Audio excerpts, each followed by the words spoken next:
Okay guys, in this video I'll be showing you how to assign an IP address to your Xerox copier so you can add it to your network and set up network print, scan, and whatever else you want to do.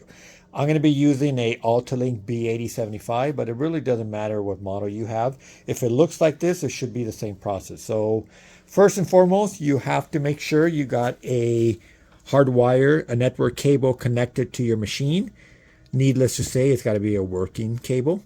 One way to tell is when you make a connection, when you connect it there and you see the green lights, then you've made a connection with your network. So it's a live cable.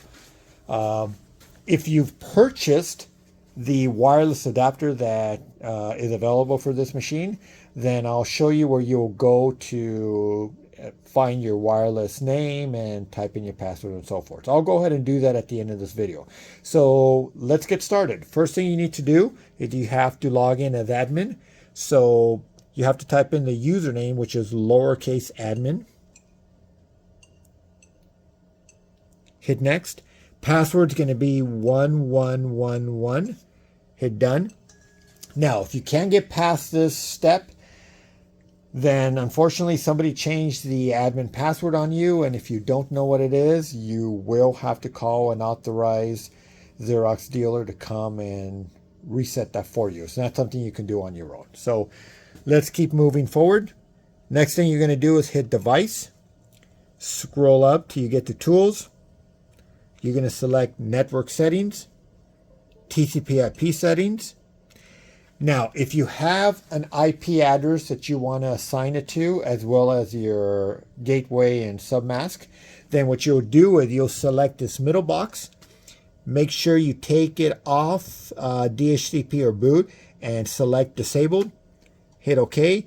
Now these two boxes will light up. So this is where you'll come in and type in your IP address and your gateway and your submask. It's real simple. You just select it.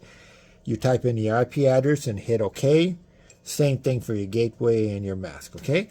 Now, if you don't have an IP address and you don't know how to find one on your network, you can let the copier do it for you. So what you will do is you'll go back to that middle box and now you'll select DHCP. You'll hit OK. You'll hit finish. And now you're going to get this message that says settings may take up to 15 seconds or more. So you wait for that to finish. So there you have it. So now you can exit out of here. Now you could scroll back down and select information pages and select configuration report. If it's not already selected, you click print and wait for it to print.